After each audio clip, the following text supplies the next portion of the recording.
مسیح یسوع میں آپ سب کی سلامتی ہو۔ آج ہم بائبل میں سے سیکھیں گے بائبل کو نہ پڑھنے کے 3 نقصانات۔ پہلا غیر مبارک، دوسرا مردہ، تیسرا دھوکے باز۔ جیسا کہ مکاشفہ اس کا پہلا باب اس کی پہلی آیت میں یہ لکھا ہے کہ اس نبوت کی کتاب کا پڑھنے والا اور اس کے سننے والا اور جو کچھ اس میں لکھا ہے اس پر عمل کرنے والا مبارک ہے۔ متی 4 باب اس کی 4 آیت میں لکھا ہے، اس نے جواب میں کہا کہ آدمی صرف روٹی ہی سے جیتا نہ رہے گا بلکہ ہر بات سے جو خدا کے منہ سے نکلتی ہے۔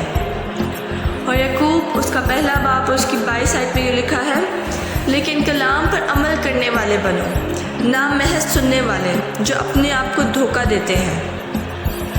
اگر ہم خدا کے کلام کو نہیں پڑھتے تو ہم غیر مبارک ہوتے ہیں، اور اگر نہیں سنتے تو ہم مردہ کہلاتے ہیں، اور اگر ہم خدا کے کلام پر عمل نہیں کرتے تو ہم دھوکے باز کہلاتے ہیں۔ تو ہمیں آج چاہیے کہ ہم خدا کے کلام کو پڑھیں۔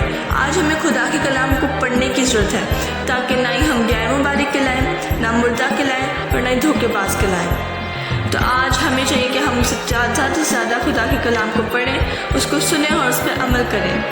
خداوند اس کلام کے وسیلہ سے آپ سب کو برکت دے۔ ہاللیلویہ۔